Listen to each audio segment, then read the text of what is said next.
Hello everyone! So ngayon, meron akong i-announce sa inyo na super pasabog dahil this coming February 26 to 28 is magaganap na ang Suki Brand Day. Ate, pag Suki, ate, pasabog yun. Divine? Kaya kung ako sa inyo, mga ate kong OA, kaya kung ako sa inyo, mga ate ko, isumali na kayo sa Suki Brand Day Challenge natin. Dahil super pasabog yung mga prizes, feeling ko pati ako sasali ako dyan. Hala! Ate, super basic lang ng gagawin nyo para makasali kayo sa Suki Brand Day Challenge.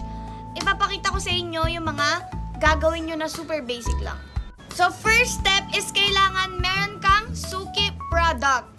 And ang second step natin, mga ate ko, is magti-TikTok lang kayo na kita yung ating Suki product. Ganto.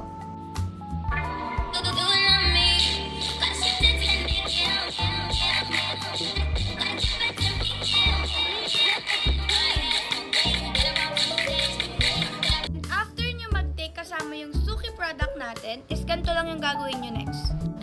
Ilalagay nyo lang yung hashtag Suki Brand Day.